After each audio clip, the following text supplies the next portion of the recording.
Hello, welcome to all friends. आप सभी का स्वागत है हमारे YouTube channel genius academic and competitive classes में। मेरा नाम रंजीत। तो आज हम चर्चा करेंगे बौद्ध धर्म के बारे में। जिससे पहले हमने बौद्ध धर्म से पहला पार्ट हमने डाल दिया, जिसमें हमने जाना था बौद्ध धर्म यानी बुद्ध के बारे में जाना था और उनका जन्म कब हुआ था। जैसा कि 563 ईसा पूर्व में नेपाल के तराई में स्थित लुम्बिनी नामक ग्राम में शाक्त परिवार में उनका जन्म हुआ था। इनके पिता का नाम शुद्धोधन था और माता का नाम महामाया था और इनके बचपन का नाम सिद्धार्थ था। और जब ये 7 वर्ष के थे तब इनकी माता का देहांत हो गया था और इनका पालन पोषण जो किया था इनकी मौसी जो प्रजापति गौतमी थी, उन्होंने इनका पालन पोषण किया था। और जैसा कि हमने इनके बारे में जाना था, आगे जब ये शहर पे घूमने के लिए निकले थे तो इन्होंने 4 दृश्यों को देखा था। एक वृद्ध आदमी देखा था, एक अर्थी देखी थी और एक बीमार व्यक्ति और एक सन्यासी व्यक्ति को देखा था। ऐसी स्थितियों को देखकर इनके मन में एक विचार उमड़ आया और इन्होंने अपना घर बार छोड़ दिया, देश अपना छोड़कर अपने सारथी छन्ना और कंता घोड़े के साथ बाहर निकल पड़े। उसके बाद इन्होंने जो किया था वो आप इस पार्ट में देखेंगे, जैसा कि हमने यहाँ पर लिखा हुआ है। इसके बाद इन्होंने बाहर जाकर क्या क्या किया था उनके बारे में यहाँ पर जानेंगे और इनकी मृत्यु के बारे में जानेंगे और इन्होंने क्या कार्य किए थे उनके बारे में यहाँ पर जानेंगे। अगर आपको वीडियो पसंद आता है तो वीडियो को शेयर करें और हमारे यूट्यूब चैनल को सब्सक्राइब करें और लाइक जरूर करें। और जैसा कि हम यहाँ पर देखते हैं, जैसा कि बुद्ध ने अपना पहला उपदेश दिया था सारनाथ में, ऋषि पदनम में दिया था।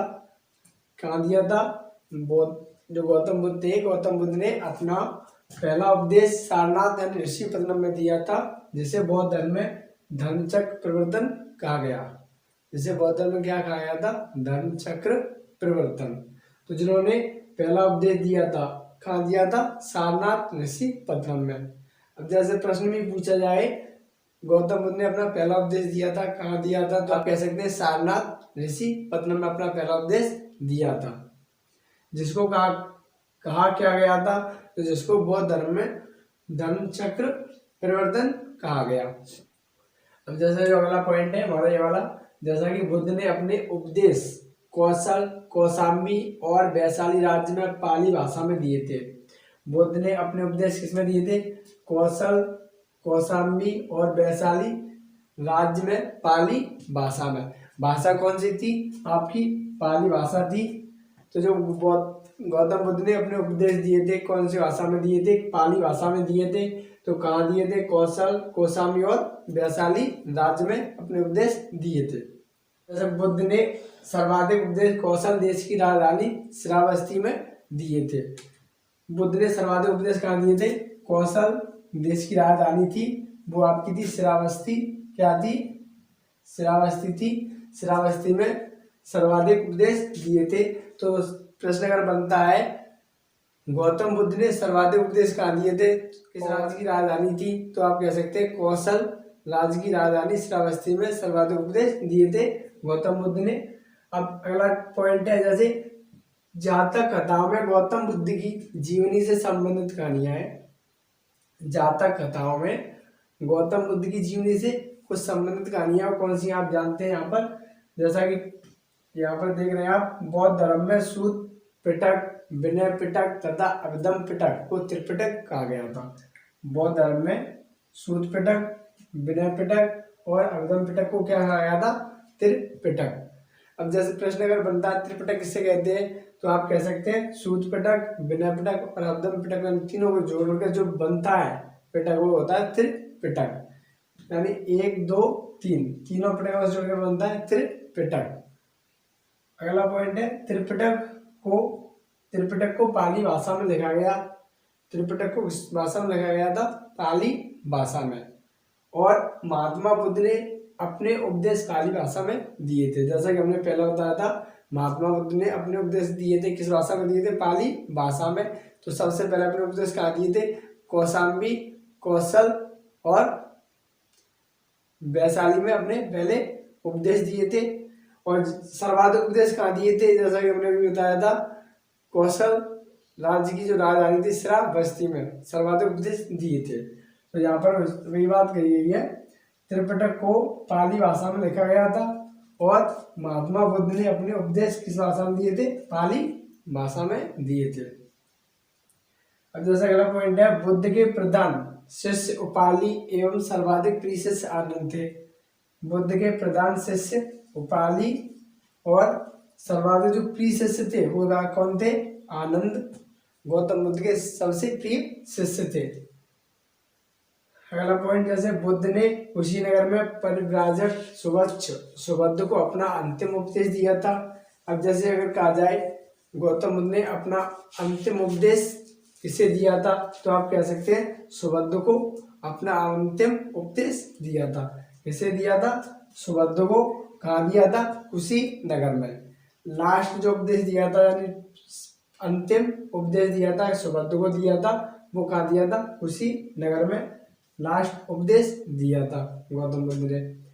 महात्मा बुद्ध का निधन 483 ईसा पूर्व सन थी आपकी, जैसे हो गया यहाँ पे 883 लग गया यहाँ पे, इसके 483 ईसा पूर्व में 80 वर्ष की आयु में हिरण्यवती नदी के तट पर कुशीनगर में हुआ था। महात्मा बुद्ध का निधन 483 ईसा पूर्व में कुशीनगर में हिरण्यवती नदी के तट पर हुआ था। कहाँ हुआ था? हिरण्यवती नदी के तट पर कुशीनगर में। कुशीनगर को आप एक कुशीनारा के नाम से भी जानते हैं, यानी कुशीनगर को कुशीनारा के नाम से भी जाना जाता है। आज प्रश्न वगैरह ऐसे ही पूछ लिया जाए, कुशीनारा में मृत्यु हुई थी, वो किसकी हुई थी? गौतम बुद्ध की, जिसको किसके नाम से जानते थे? कुशीनगर के नाम से जानते थे। तो महात्मा बुद्ध का निधन 483 ईसा पूर्व में हिरण्यवती नदी के तट पर कुशीनारा या कुशीनगर में हुआ था, जिसमें बुद्ध के निधन को महापरिनिर्वाण के नाम से जाना जाता है। बुद्ध के निधन को किसके नाम से जाना जाता है? महापरिनिर्वाण के नाम से जाना जाता है। बुद्ध की मृत्यु जो हुई थी उसको किस नाम से जानते हैं? महापरिनिर्वाण के नाम से जानते हैं, महापरिनिर्वाण। तो आपके यहाँ पर यह टॉपिक खत्म होता है। जैसे अब हम जानेंगे इससे आगे जो टॉपिक है उनके बारे में। और जैसा कि हमने भी बताया था 80 वर्ष की आयु में इनकी मृत्यु हुई थी, तो टोटल 80 साल तक जिए थे गौतम बुद्ध, यानी 563 ईसा पूर्व में इनका जन्म हुआ था और 483 ईसा पूर्व में इनकी मृत्यु हिरण्यवती नदी के तट पर हुई थी। अब हम जानते हैं आगे टॉपिक पर।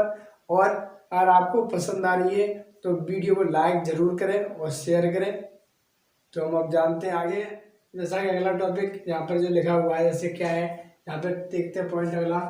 तो इनके प्रमुख अनुयायी शासक बिम्बिसार, प्रसेनजित और उदयन थे। इनके जो गौतम बुद्ध के जो प्रमुख शासक थे, अनुयायी शासक थे, वो कौन थे? बिम्बिसार, प्रसेनजित और उदयन। ये कौन थे? इनके अनुयायी शासक। किसके? गौतम बुद्ध के। तो टोटल अनुयायी शासक थे जो यानी उनके गौतम बुद्ध के शासक थे। कितने शासक थे? 5 शासक थे। कौन? आनंद और बिम्बिसार, प्रसेनजित, उदयन और उपाली था। यानी गौतम बुद्ध के अनुयायी 5 शासक थे, बिम्बिसार, प्रसेनजित, उदयन और उपाली और आनंद, जिसमें प्रमुख जो प्रिय शिष्य था उनका गौतम बुद्ध का वो था आनंद। अब जैसे एक अनुश्रुति के अनुसार मृत्यु के बाद बुद्ध के शरीर के अवशेषों को 8 भागों में बांटकर उन पर 8 स्तूपों का निर्माण करवाया गया था। जब गौतम बुद्ध की मृत्यु हो गई थी तो अनुश्रुति के अनुसार मृत्यु के बाद बुद्ध के शरीर के अवशेषों को, अवशेष यानी हड्डियां वगैरह जो होती हैं, उनके अवशेषों को 8 भागों में बांटकर, यानी उनके अवशेषों को 8 भागों में बांट दिया और स्तूपों का निर्माण करवा दिया था। यानी एक मीनार की भांति उनका निर्माण करवा दिया था। अब अगला पॉइंट, जो बुद्ध के अनुयायी 2 भागों में विभाजित थे। बुद्ध के जो अनुयायी थे वो कितने भागों में विभाजित थे? 2 भागों में। यानी अनुयायियों को कितने भागों में बांटा गया था? तो 2 भागों में बांटा गया था। कितने? 2 भागों में बांटा गया था। नंबर 1 आपका भिक्षुक और नंबर 2 उपासक। भिक्षुक और उपासक के भागों में 2 भागों में इस प्रकार बांट दिया गया। तो भिक्षुक था और एक उपासक था। भिक्षुक किसे कहते थे? यानी बौद्ध धर्म के प्रचार के लिए जिन लोगों को संन्यास जिन लोगों ने संन्यास लिया था उन्हें भिक्षुक कहा जाता था। बौद्ध धर्म में जो प्रचार के लिए जो लोग थे जो संन्यास लिया करते थे उनको कहा जाता भिक्षुक। बौद्ध धर्म के प्रचार के लिए जिन लोगों ने संन्यास लिया था, क्या लिया था? संन्यास, उन्हें कहा जाता था भिक्षुक। अगला है उपासक। उपासक किसे कहते हैं? तो गृहस्थ जीवन व्यतीत करते हुए, गृहस्थ मतलब गृहस्थी वाला यानी कि फैमिली यानी परिवार हुआ करता था, गृहस्थ जीवन व्यतीत करते हुए बौद्ध धर्म अपनाने वालों को उपासक कहते हैं। यानी गृहस्थी भी पाल रहे हैं और अपना जीवन यापन व्यतीत कर रहे हैं और वो बौद्ध धर्म अपना रहे हैं, उनको कहते हैं उपासक। इनकी न्यूनतम आयु 15 साल होती है। कितने साल होती है न्यूनतम आयु? 15 साल। तो उपासक की न्यूनतम आयु कितनी होती है? 15 साल होती है। उपासक कहते किसे हैं? यानी जो गृहस्थी जीवन बिताते हैं और बौद्ध धर्म अपनाते हैं उन्हें उपासक कहते हैं। भिक्षुक किसे कहते हैं? तो भिक्षुक यानी बौद्ध धर्म के प्रचार के लिए जिन लोगों ने संन्यास लिया था उसे कहते हैं भिक्षुक। बौद्ध धर्म के संस्थापक बौद्ध को एशिया का ज्योतिपुंज यानी लाइट ऑफ एशिया के नाम से जाना जाता है। बौद्ध धर्म के संस्थापक कौन थे? बौद्ध धर्म जिन्हें किसके नाम से जाना जाता है? लाइट ऑफ एशिया, एशिया का ज्योति पुंज के नाम से जाना जाता है। किसको? गौतम बुद्ध को। जैसा अगर प्रश्न में पूछ लिया भी जाए गौतम बुद्ध को किस नाम से जाना जाता है, तो आप कह सकते हैं लाइट ऑफ एशिया के नाम से गौतम बुद्ध को जाना जाता है। अगला पॉइंट है गौतम बुद्ध की जो 4 संगीतियां हुई थी, कितनी हुई थी? 4 संगीतियां। गौतम बुद्ध की 4 संगीतियां हुई थी। नंबर 1 आपकी है प्रथम बौद्ध संगीति, द्वितीय बौद्ध संगीति, तृतीय बौद्ध संगीति और चतुर्थ बौद्ध संगीति। अब जो प्रथम बौद्ध संगीति में हुआ था वो क्या हुआ था? तो अजात शत्रु के काल में राजगृह में 483 ईसा पूर्व में इनका अध्यक्ष महाकश्यप था। तो प्रथम जो संगीति हुई थी वो कौन किसके काल में हुई थी? अजातशत्रु के काल में हुई थी। किसके काल में? अजातशत्रु के काल में। कहाँ हुई थी? राजगृह में हुई थी। कब हुई थी? तो 483 ईसा पूर्व में। जिसका अध्यक्ष कौन था? महाकश्यप। अब जैसे प्रश्न में आ जाए प्रथम बौद्ध संगीति बौद्ध धर्म में कहाँ हुई थी, तो आप कह सकते हैं राजगृह में हुई थी। कब हुई थी? 483 ईसा पूर्व में हुई थी। और किसके शासनकाल में? अजातशत्रु के काल में हुई थी। जिसका अध्यक्ष कौन था? महाकश्यप था। अब जो द्वितीय बौद्ध संगीति हुई थी, द्वितीय बौद्ध संगीति किसके काल में हुई थी? तो कालाशोक के काल में हुई थी। कहाँ हुई थी? वैशाली में हुई थी। कब हुई थी? 383 ईसा पूर्व में हुई थी। जिसका अध्यक्ष कौन था? सर्वकामी, जिसे हम कहते हैं सर्वकामी। जैसे सर्वकामी के नाम से आना जाता है यानी सर्वकामी के नाम से आना आता है। तो जो द्वितीय बौद्ध संगीति हुई थी वो कहाँ हुई थी? कालाशोक के शासनकाल में हुई थी। 383 ईसा पूर्व में वैशाली में हुई थी। जिसका अध्यक्ष कौन था? सर्वकामी यानी सर्वकामी था। अगली जो तृतीय बौद्ध संगीति है आपकी वो किसके शासनकाल में हुई थी? तो पाटलिपुत्र के शासनकाल में, पाटलिपुत्र में अशोक के शासनकाल में हुई थी। किसके शासनकाल में? पाटलिपुत्र में यानी बिहार, पाटलिपुत्र में अशोक के शासनकाल में 251 ईसा पूर्व में हुई थी। जिसका अध्यक्ष कौन था? मोगली पुत्र। कौन था? मोगली पुत्र। तो पाटलिपुत्र में अशोक के शासनकाल में तृतीय बौद्ध संगीति हुई थी। 251 ईसा पूर्व में हुई थी। जिसका अध्यक्ष कौन था? मोगली पुत्र था। अब जो चतुर्थ बौद्ध संगीति है वो कौन सी आपकी किसके शासनकाल में हुई थी? तो कनिष्क के शासनकाल में हुई थी। किसके शासनकाल में हुई थी? कनिष्क के शासन काल में हुई थी। कहाँ हुई थी? कुंडलवन में हुई थी और प्रथम शताब्दी में हुई थी। कौन सी शताब्दी थी? प्रथम शताब्दी कुंडलवन में हुई थी। कनिष्क के शासनकाल में हुई थी। जिसका अध्यक्ष था वसुमित्र। इसकी एक ट्रिक भी है जिसको नाम से जानते हैं, जैसे कहते हैं आजा काल, आजा काल अशोक कंगाल, अशोक कंगाल। जब आपकी एक ट्रिक है, ये क्या है? ट्रिक। बौद्ध धर्म की 4 संगीतियां हुई थी वो ट्रिक है 1 2 3 4। तो जैसे आजा काल से आप जान सकते हैं अजातशत्रु के काल में हुई थी। आजा काल किस प्रथम बौद्ध संगीति हुई थी? अजातशत्रु के काल में। और दूसरी आपकी बौद्ध संगीति हुई थी कालाशोक, जैसे ये लिखा हुआ है काला, तो काल अशोक के काल में हुई थी, कहाँ हुई थी, वैशाली में 383 ईसा पूर्व में हुई थी, जिसका अध्यक्ष कौन था, सर्वकामी यानी सर्वकामी था। अब तीसरी हुई थी अशोक के शासनकाल में, पाटलिपुत्र अशोक के शासनकाल में हुई थी, जैसा कि आप ट्रिक के अनुसार देख रहे हैं, अशोक के शासनकाल में हुई थी। कब हुई थी, 251 ईसा पूर्व में हुई थी, जिसका अध्यक्ष कौन था, मोगली पुत्र था। अब जो चौथी ट्रिक है आपकी कंगाल, तो कनिष्क, कंगाल से क्या है आपका, कनिष्क के शासनकाल में कुंडल वन में प्रथम शताब्दी में हुई थी, जिसका अध्यक्ष कौन था, वसुमित्र। तो इस प्रकार आपकी ट्रिक है, आप ट्रिक के माध्यम से भी जान सकते हैं। जैसा कि आप अगर प्रश्न में आता है प्रथम बौद्ध संगीति कहाँ हुई थी, किसके शासनकाल में हुई थी, तो आप कह सकते हैं अजातशत्रु काल में हुई थी। द्वितीय जो बौद्ध संगीति हुई थी किसके शासनकाल में हुई थी, तो काल अशोक के शासनकाल में हुई थी। तृतीय अशोक के शासनकाल में हुई थी। चौथी कनिष्क के शासनकाल में हुई थी। तो इस प्रकार आप इस ट्रिक के माध्यम से इनको आप जान सकते हैं। और प्रथम जो हुई थी आपकी 483 ईसा पूर्व में हुई थी, दूसरी 383 ईसा पूर्व में, तीसरी 251 ईसा पूर्व में, और जो चौथी हुई थी आपकी वो कब हुई थी, प्रथम शताब्दी में हुई थी। यानी 483 ईसा पूर्व, 383 ईसा पूर्व, 251 ईसा पूर्व और प्रथम शताब्दी में हुई थी। और कहाँ हुई थी, वैशाली में एकदम जो बौद्ध संगीति हुई थी आपकी राजगृह में हुई थी, द्वितीय वैशाली में हुई थी, और तृतीय आपकी पाटलिपुत्र में हुई थी, और चौथी कुंडलवन।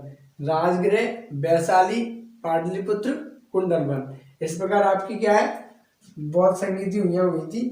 पहली आपकी राजगृह, दूसरी वैशाली, तीसरी पाटलिपुत्र, आप चौथी कुंडलवन। इस प्रकार आपकी बौद्ध संगीतियाँ हुई थी। और प्रश्न में पूछा जाए चौथी बौद्ध संगीति कहाँ हुई, तो आप कह सकते हैं चौथी बौद्ध संगीति कुंडलवन में हुई थी। किसके शासनकाल में हुई थी, तो आप कह सकते हैं कनिष्क के शासनकाल में हुई थी, प्रथम शताब्दी में हुई थी। और जो तृतीय बौद्ध संगीति हुई थी वो किसके शासनकाल में हुई थी, तो आप कह सकते हैं अशोक के शासनकाल में हुई थी। पाटलिपुत्र में 251 ईसा पूर्व में हुई थी। और जो आपकी द्वितीय हुई थी वो काल अशोक के शासनकाल में हुई थी। कौन सी ईसा पूर्व थी, 383 ईसा पूर्व में। और आपकी प्रथम थी वो आपकी राजगृह में हुई थी, अजातशत्रु के शासनकाल में हुई थी, और 483 ईसा पूर्व में हुई थी। इस प्रकार आपकी 4 बौद्ध संगीतियाँ हुई थी। तो आज का हमारा टॉपिक जो बौद्ध धर्म है आज यहीं पर समाप्त होता है। तो आपको वीडियो कैसा लगा, अगर वीडियो आपको पसंद आ जाए हो तो हमारी वीडियो को लाइक करें, शेयर करें और हमारे यूट्यूब चैनल को सब्सक्राइब करें। और अगर जो भी नया दोस्त भाई बहन अगर हमारे यूट्यूब चैनल को देख रहे हैं तो सब्सक्राइब बेल आइकन को प्रेस जरूर करें और शेयर करें। अब हम मिलेंगे अगली वीडियो में। धन्यवाद।